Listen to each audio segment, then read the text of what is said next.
Hello, everyone. Welcome to another session of the Kent Seminar Series. Today, we are delighted to have Professor Hornych with us, and it's more special because at France, it is 9 p.m. So Professor Hornych is a senior researcher at Université Gustave Eiffel, Nantes campus in the Laboratory of Modeling, Experimentation, and Survey of Transport Infrastructures. He has been the former director of LAMES until 2020 and holds a habilitation to supervise research. His research interests include the mechanical behavior of road and airfield pavements and railway tracks, pavement modeling and design, full-scale accelerated pavement testing, pavement instrumentation and monitoring, and the development of innovative transportation infrastructures. Everyone, please join me in welcoming Professor Hornych. Thank you for the introduction. So I can start my presentation. So my presentation is about road-based charging for electric vehicles, mainly developments in this field in France. So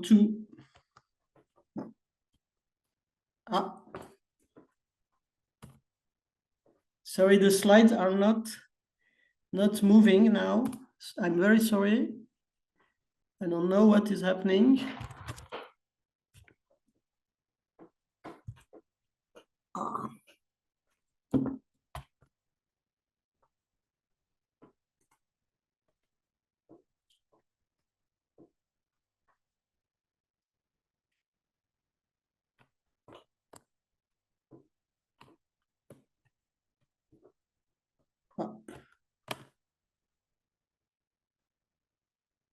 It's not working, so I'm sorry.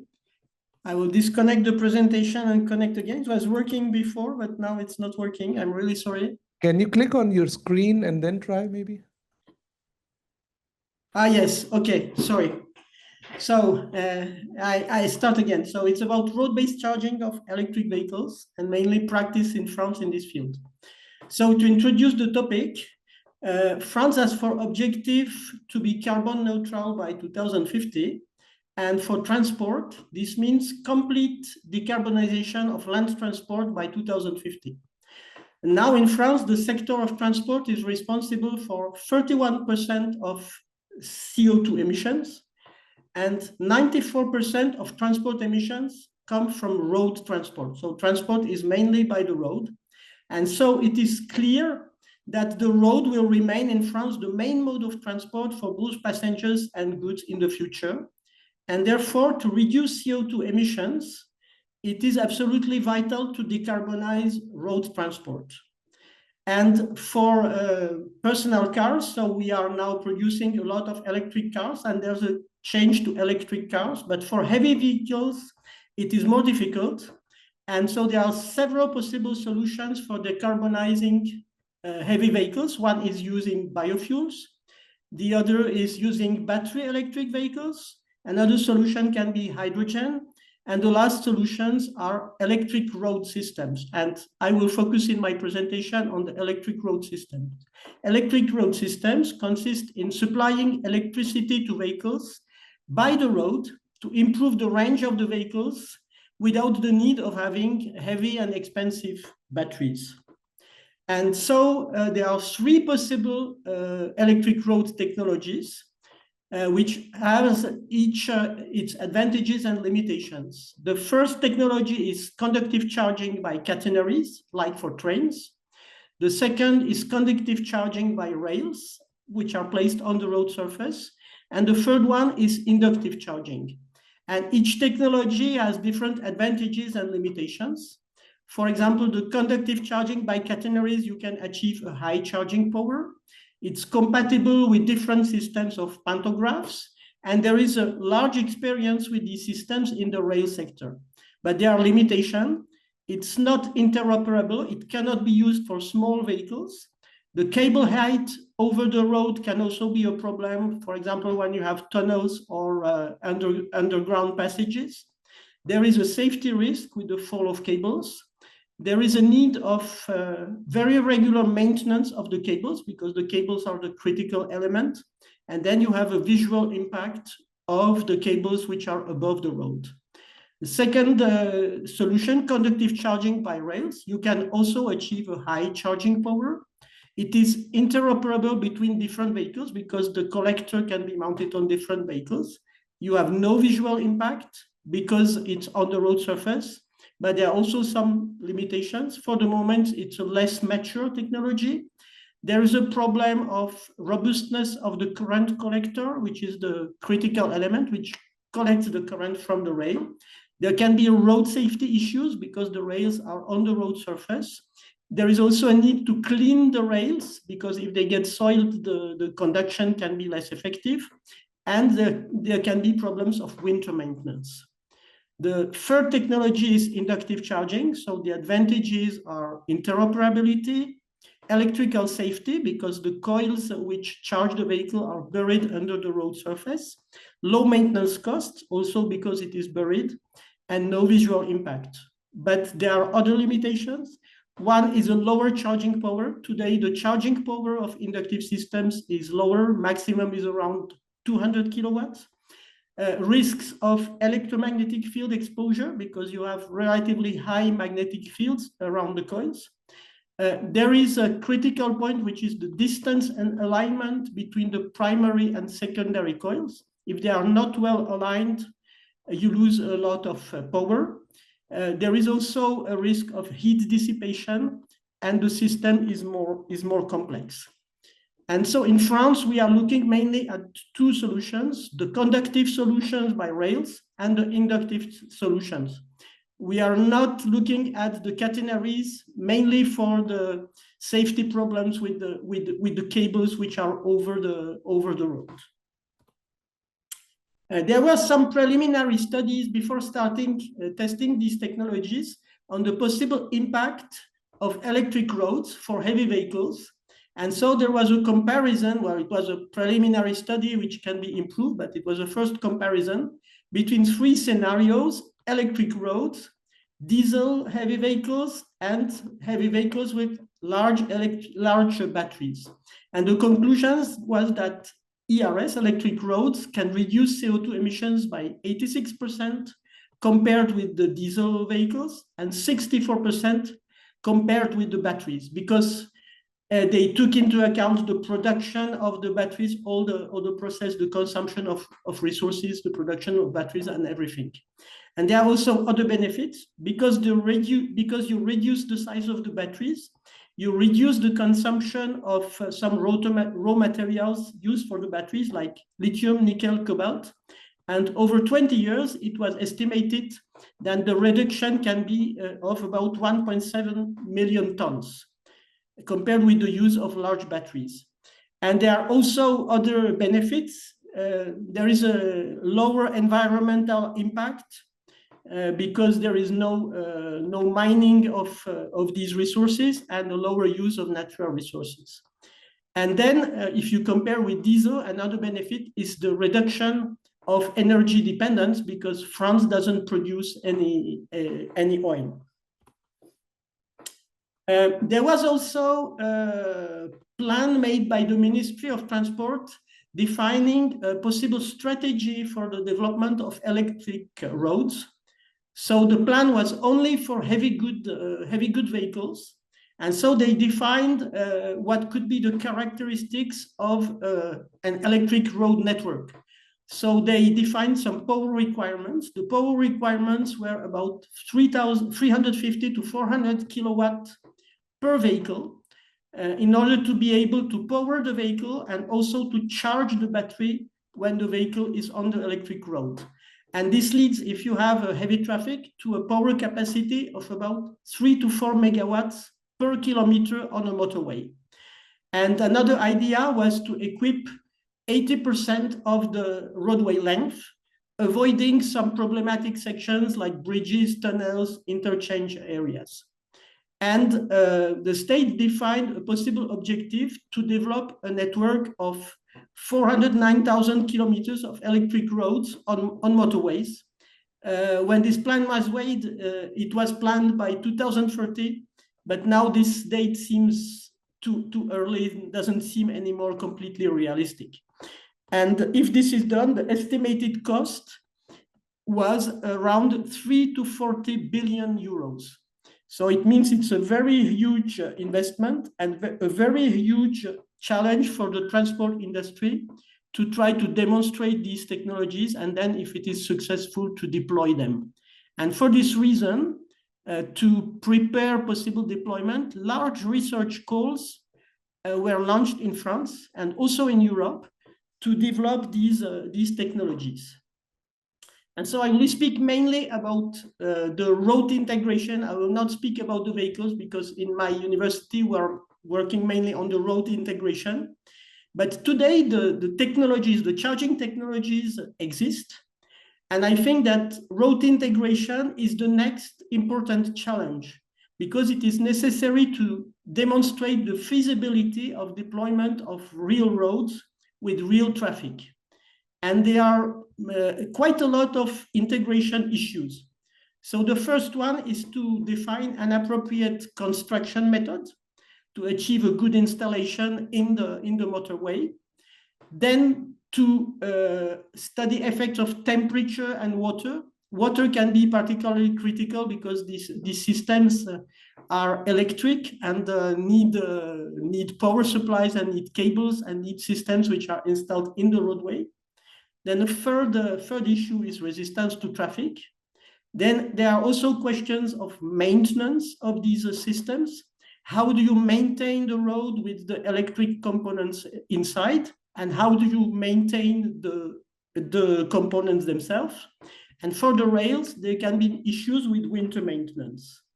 And then there are also other integration issues which are specific to each technology. So for induction, you have the problem of the electromagnetic emissions. So there are some emission standards and measurements need to be made to comply with these standards, and designs need to be adapted to comply with these standards. Then there is a question of power level. So I said today the power level is lower for induction, but what is the best strategy? Deploy on a longer road section or increase the power. It's not clear what is the best strategy.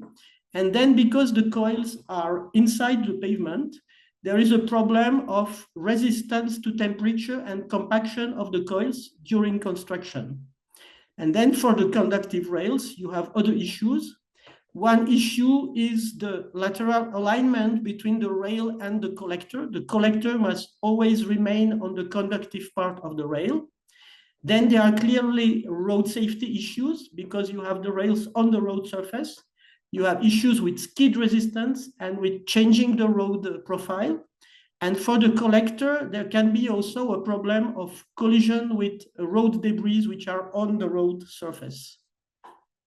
So to illustrate the studies that are made, I will speak about two large demonstration projects which have started last year in France and in which my laboratory is involved. The first one is called the Charge as You Drive. I will explain each project. And it is a demonstration of two charging technologies, one by induction and the other by conduction, only for heavy vehicles. And the other one is called Hérault de Mont Blanc, and it is a demonstration of charging by conductive rails, also for heavy vehicles. So first, Hérault de Mont Blanc. So Hérault de Mont Blanc is a 5-year project from 2023 to 27. And the partners are ATMB, which is a motorway operator, Alstom, which is a vehicle and transport system manufacturer, and which provides the charging system, Université Gustave Eiffel, my university, and Greenmot and ProEnergy, who are two manufacturers who design the electric vehicles with the supply system. And so the charging is made by conductive rails with a maximum charging power of 500 kilowatts. The challenges of the project are to demonstrate the technology in real conditions on a motorway open to traffic, to demonstrate interoperability with 3 types of vehicles, heavy truck, buses, and light utility vehicles, to demonstrate high-speed operation at 90 km per hour, to verify the road safety and the reliability of the current collector, and also to test the maintenance of the system. And the project has 3 phases. The first phase, until the end of this year, is laboratory testing and accelerated pavement testing with a traffic simulator. Then the next phase will be the construction of a 400-meter long demonstrator on a closed track to test the performance of the charging with 3 vehicle types and validate the solution. And then if it's successful, in 2026, it is planned to construct a 2-kilometer long demonstrator on the access road of the Mont Blanc Tunnel, which is called Road 205, and it's why the name of the project is Road Mont Blanc. So this is the charging technology.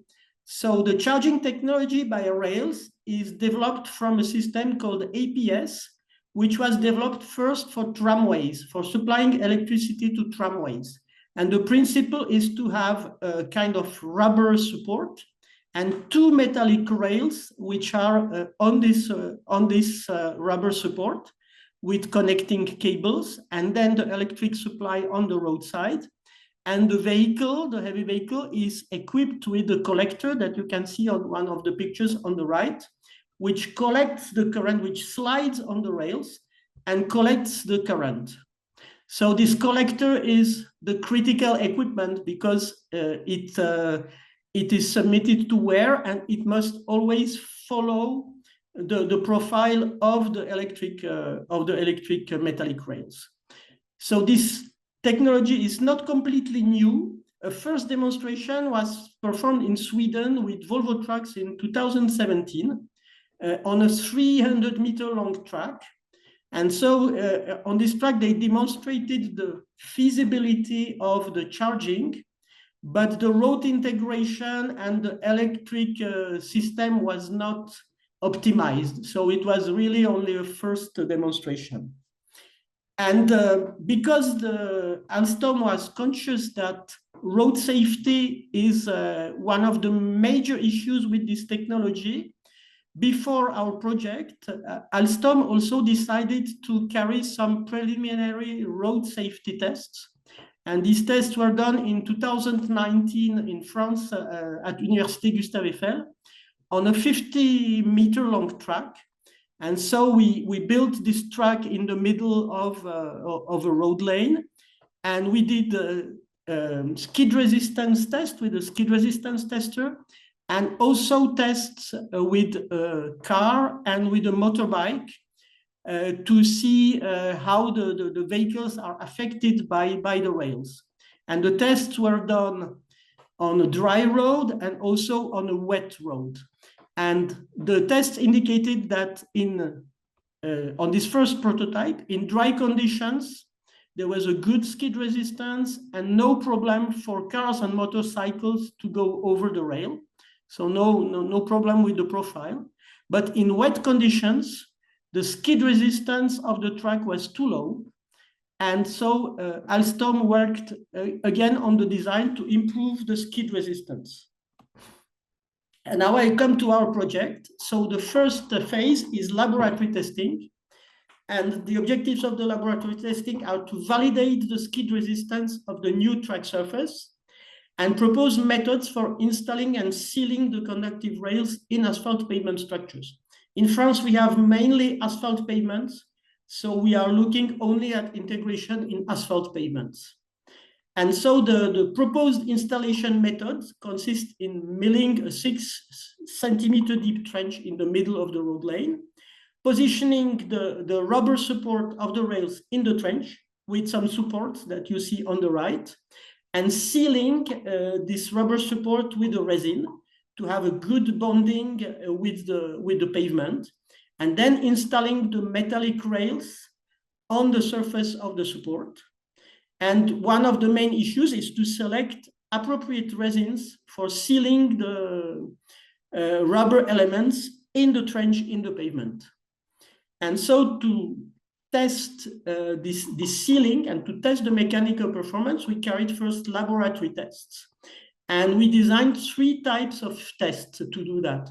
The first test was a 4-point bending test to evaluate the tensile strength of the bond between the resin and the rubber support, or also between the resin and the asphalt materials. The second test was a wheel tracking test, which was aimed at testing the rotting resistance of an element of the rail sealed in the pavement material. And so we did this wheel tracking test at 3 temperatures, 20, 40, and 60 degrees to have a critical temperature. And then we did the first test, which was a temperature cycles test in a chamber on a small element reproducing the integration of the rubber element in the pavement that you can see on the right. And this was to evaluate if there is a risk of thermal cracking due to differential dilation between the rubber element and the asphalt layer. And so we did these tests with different asphalt materials and with different sealing materials for the rubber elements, different resins. And we were able to select 2 suitable resins, which gave a good performance. Then tests were also done to validate the skid resistance. So these were done on small samples of the rail surface. And so we did pendulum skid resistance measurements to determine the friction coefficient, and also tests of resistance to polishing, which with a machine which is called the Werner-Schulz machine, which consists of a head with 3 rubber cones, which polishes the surface with some abrasive material, and then measurement of the friction obtained after polishing. And so these 2 tests were able to select a suitable surface treatment of the track to have a good skid resistance and to have a good resistance to polishing. And then third step, we had to validate the behavior of the conductive rail installed in the pavement under heavy vehicle loads. And we did that with a small accelerated loading simulator called the FABAC machine. So the FABAC machine, you see it on the picture, is a relatively simple traffic simulator, which has 4 axles with dual wheels, which are driven by a chain. And these axles circulate on the pavement on a length of 2 meters. And we can apply with this machine loads between 30 and 75 kilonewton on the dual wheels, and a speed between 3 and 7 kilometers per hour. And because the axles are very close to each other, we have a high loading capacity of about 1 million load cycles per month. And the machines are mobile. You see it at the bottom. We have a system to lift and move each machine. And specificity, since last year, one machine can also be equipped with a temperature control system capable of applying temperatures between 10 and 60 degrees. So we decided with these machines to perform a program of 3 tests. 2 tests on sections with different solutions for sealing the rails with 2 different resins that I call A and B. I cannot give details on the resins, but I will call them A and B. And 1 section designed to test a maintenance procedure. And the program was to apply on each section 200,000 load cycles at ambient temperature, plus 40,000 load cycles at 35 degrees and 10,000 load cycles at 50 degrees with dual wheels and with a speed of 3 kilometers per hour. These sections were not instrumented. We only followed them by deflection measurements, profile measurements, and visual inspection. And you can see on the bottom the test layout. In fact, because the rails are in the middle of the road lane, when the truck is in a normal position, the wheels of the truck do not apply any load on the rails. The rails are loaded only when the truck changes lane or changes position on the lane, and when the wheels roll on the conductive element.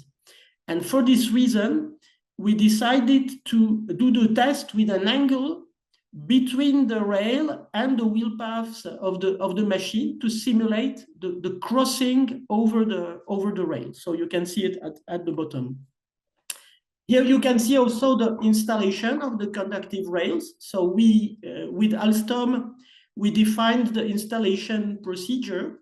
So you create first a trench, you put resin at the bottom of the trench, then you put in place the rail with some metallic supports to have a good alignment of the rail. Then you put resin in the void around the rail, and you wait until the resin dries, and then you can see the finished element inserted in the pavement. So this is feasible on a small scale, but for the moment, this installation procedure is very manual. And so to build long electric road sections, this installation method would need to be automatized, because otherwise it's too slow and too tedious. And so we did for the moment, two tests. So on the section sealed with resin A and resin B, and we followed the distresses and the rotting, and the conclusion was with both materials that we had negligible rotting at ambient temperature after 200,000 low cycles, and also no other visible deterioration. And so we concluded to the good resistance to traffic of the rail sealed in the pavement with resin A and also with resin B. We had very similar and good results with the two resins. And so this confirmed also the selection which was made based on the laboratory tests. So the project continues. So for the moment, we have developed laboratory mechanical tests to test the installation in the pavement and to test skid resistance. And we were able to select good resins for the sealing. And we carried out two APT tests to validate the construction procedure and the resistance to traffic, and these tests were successful. So the next steps are the FABAC tests at high temperature. We didn't have time to do them yet. And the test on the maintenance solution. So the maintenance solutions consist in removing the rail and installing it again and testing the resistance after reinstallation. Then we will do also some modeling of the mechanical and thermal behavior of the system. And after that, we'll start the construction of the demonstrator on the closed track, where tests will be carried out with vehicles to test the road safety and the charging efficiency. So this will start probably beginning of next year. So that's the first project. And then, of course, if all that is successful, we will go on the deployment on the real motorway. The second project is a bigger project called Charge as you Drive. It's a 4-year project, and the partners are Vinci Construction, which is a very big road construction and civil engineering company in France, Université Gustave Eiffel, my company, two providers of charging systems, Electrion and Elon Road, and Hutchinson, a company which provides some materials for protection of the coils. And so in this project, we are testing two technologies, charging by induction with the system provided by Electrion. Electrion has also made some demonstrations already in other countries, I think even in the US. And the system, the target is to have a maximum charging power of 200 kilowatts. And then the second solution is a charging by conductive rails, a system developed by a Swedish company called Elon Road. And with the system, the maximum charging power is 300 kilowatts. And the challenges are similar as in the first project. So it's to demonstrate the technologies in the real conditions on a motorway with different types of vehicles, heavy truck, bus, and light utility vehicles, demonstrate operation at high speed. For the induction, increase the charging power, because now Electrion has a charging power per coil of about 50 kilowatts. So they want to increase the charging power And for the conduction, again, evaluate the road safety and the reliability of the current collector. So now in 2023, 2024, we have done some laboratory testing. I will not present again the laboratory testing because it's similar to the first project.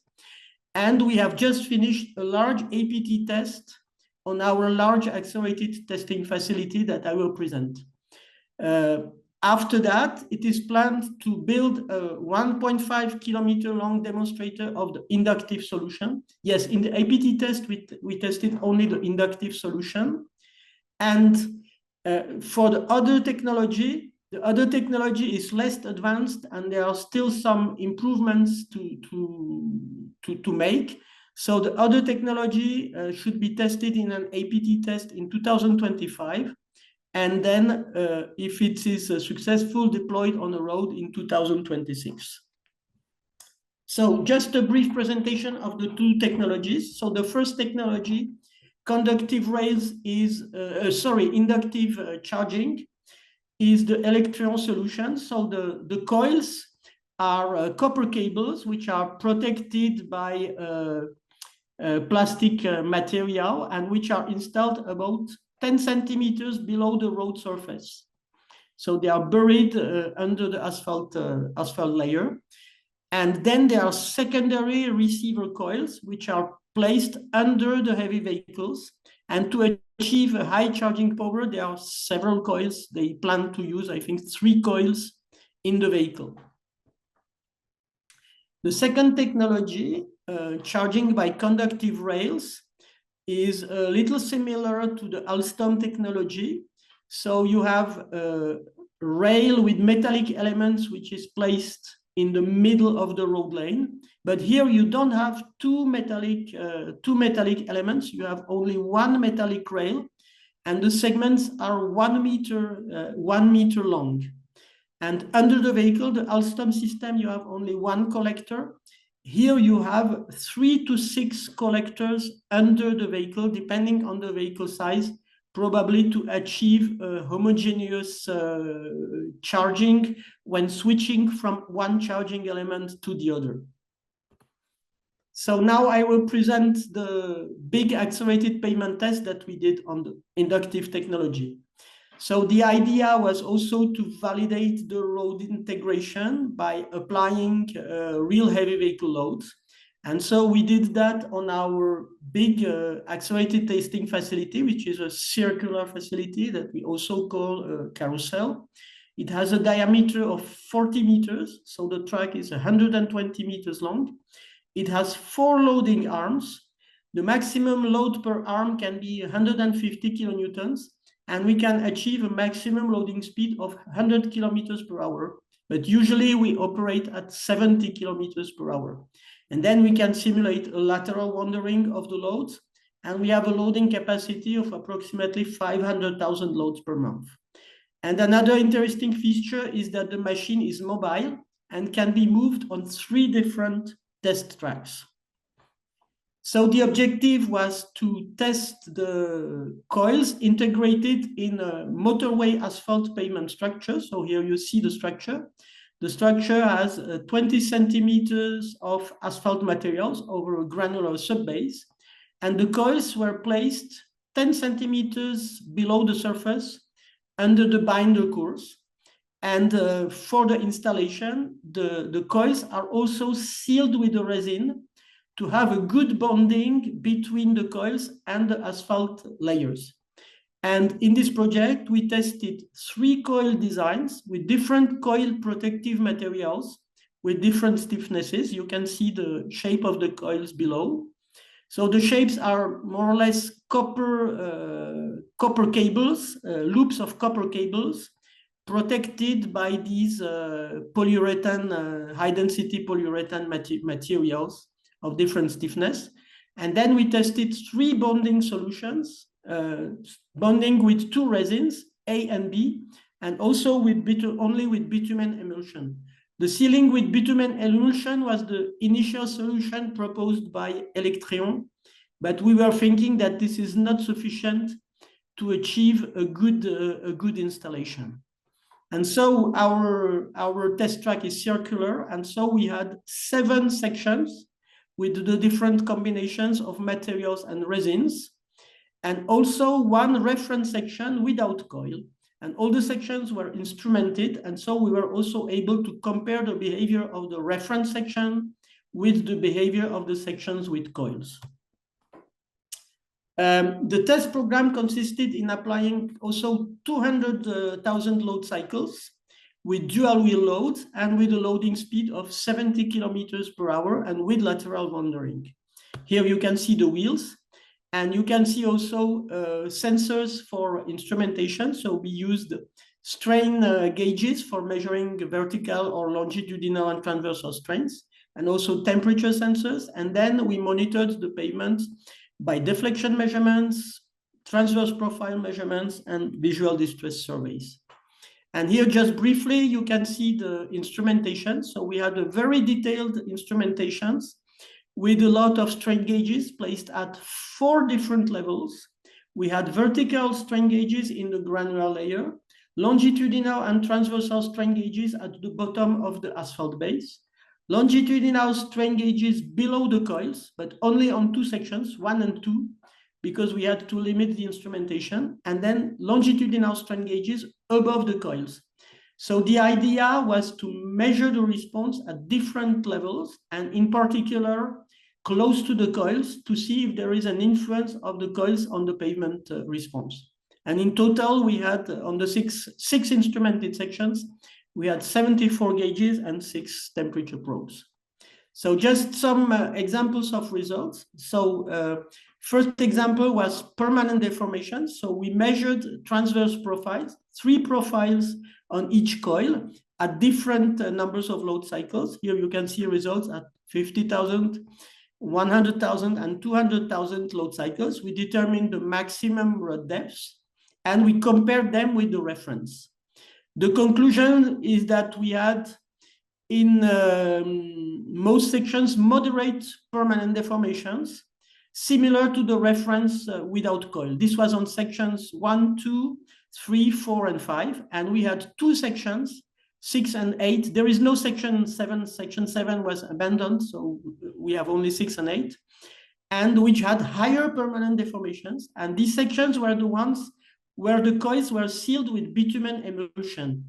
And it was what we thought before the construction, is that the emulsion does not provide sufficient bonding, and so that there is more sliding or more deformation of the upper pavement layer, which generates more rutting.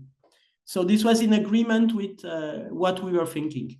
Then we made deflection measurements with FWD, and we corrected them to 20 degrees to have a basis of comparison for all the measurements. And we compared measurements on the different sections at the beginning, after 10,000, 50,000, 100,000, and 200,000 loads. And we observed that on all the sections with coils, the deflections were somewhat higher than on the reference. So the installation of the coils increases the deflections.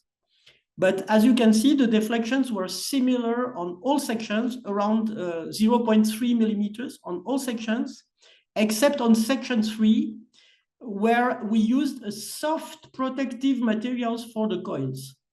And it seems that due to these soft protective materials, we had higher permanent deformations and so higher deflections. And we also saw that there is no significant increase of deflections with traffic level, which means that we had probably no significant pavement damage during the 200,000 load cycles. Then quickly, so we made a lot of strain measurements, but I will show only 2.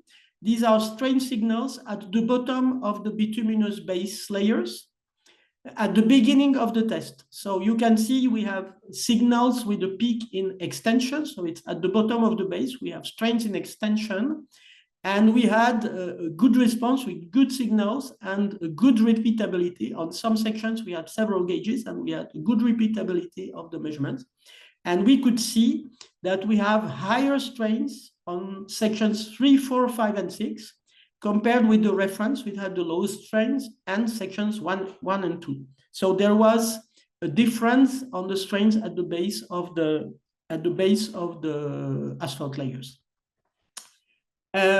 We compared the strains at the beginning of the experiment at a moment where there was a high temperature. High temperature was 48 degrees on the road surface, and then at the end of the test. So we observe it's normal, significant increase of strains at high temperature. But if we compare the strains at about 25 degrees at the beginning of the experiment and at the end of the experiment, they were very similar. So we had no significant strain evolution with traffic, which means no damage. And we had higher tensile strains on 3 sections, 3, 4, and 6. But the strain values, we compare them with some fatigue criteria or some response criteria, and we considered that these strain levels are not critical, so would not lead to pavement damage. And then I show you some measurements of strains above the coils. So it was in the binder course, just about 1 centimeter above the coils. And so we had 2 strain gauges on each section. So we had, again, a good repeatability, but we saw a big difference in tensile strains between the sections. We had 2 sections, 1 and 2, where we had very small tensile strain, very small strains altogether, but very small tensile strains.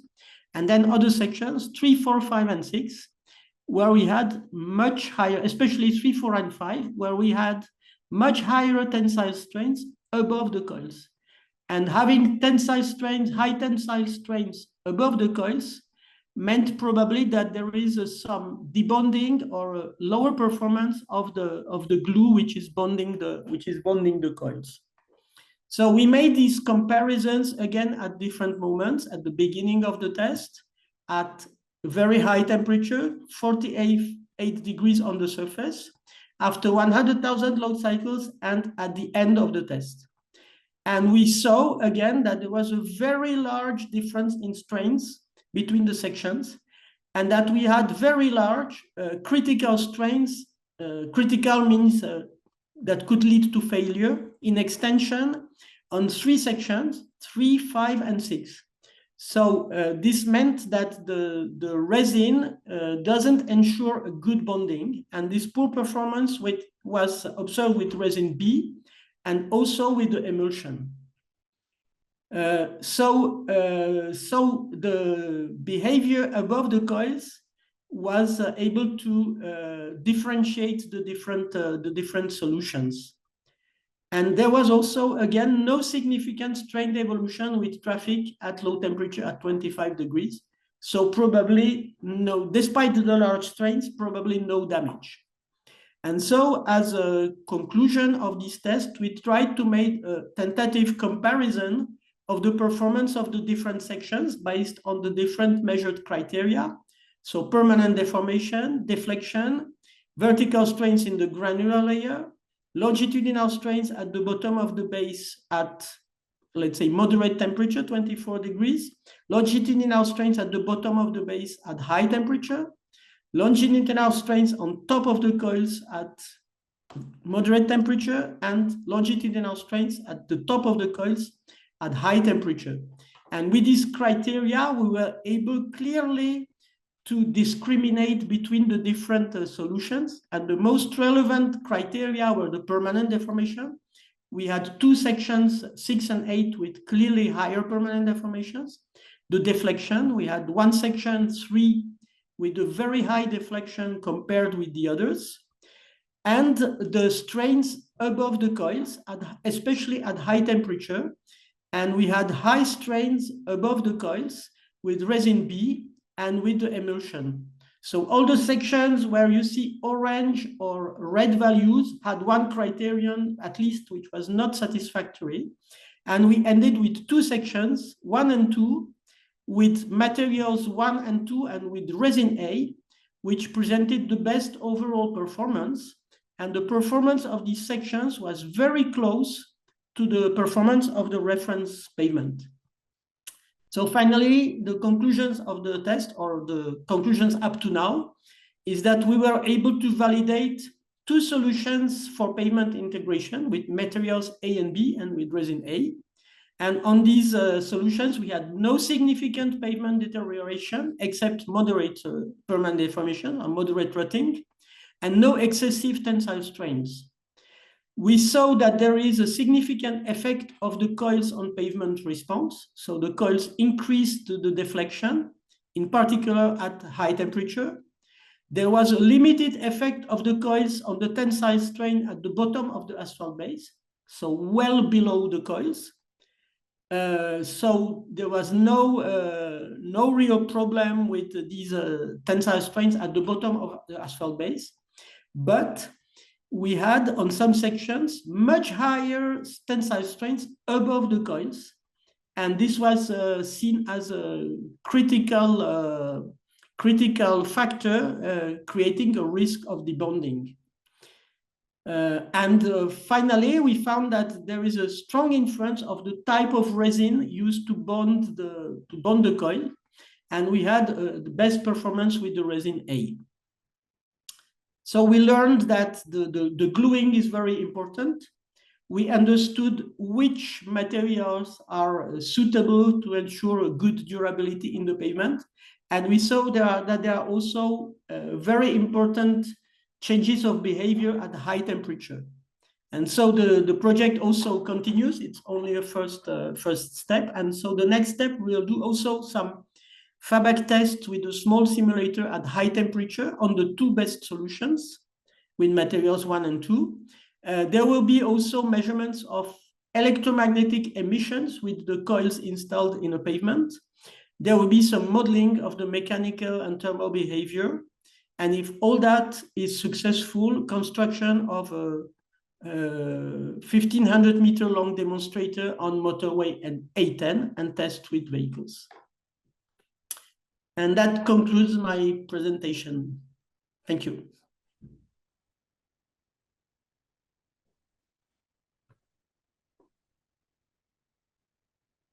Thank you so much for a nice presentation. We have time for maybe a couple of quick questions. Yes, Lara. Thank you for the presentation. I have a general question. At the beginning, you said... I'm sorry, I cannot hear you very well. Okay. Can you hear me better now? Yes. Yeah. I was saying I have a general question. At the beginning, you mentioned that there would be like 86% decrease in emissions due to the use of electricity. I was just wondering, how would this change like all over France, all over Europe? Because that depends on the source of electricity, right? Like, yes, this estimation was done only for France. And yes, it was done before the start of this project.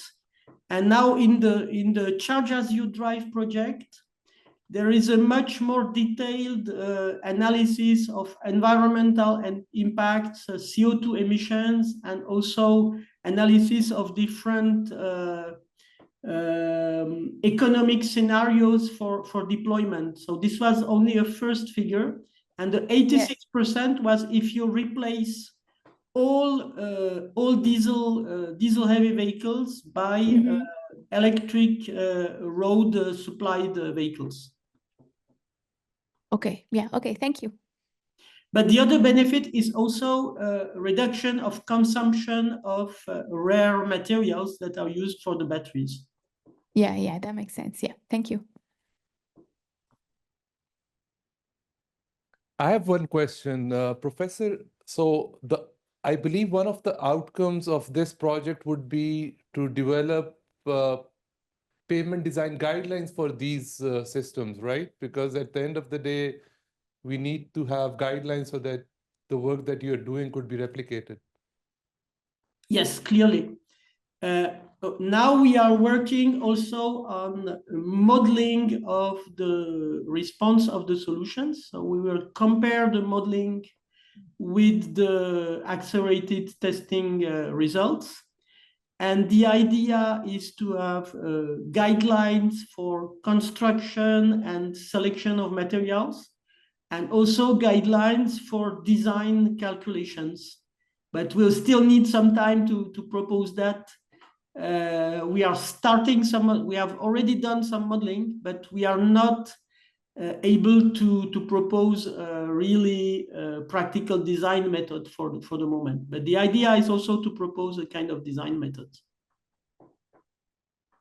I guess we are out of time. Once again, thank you so much for presenting such a great work. I'll ask everyone to join me in thanking Professor Hornych.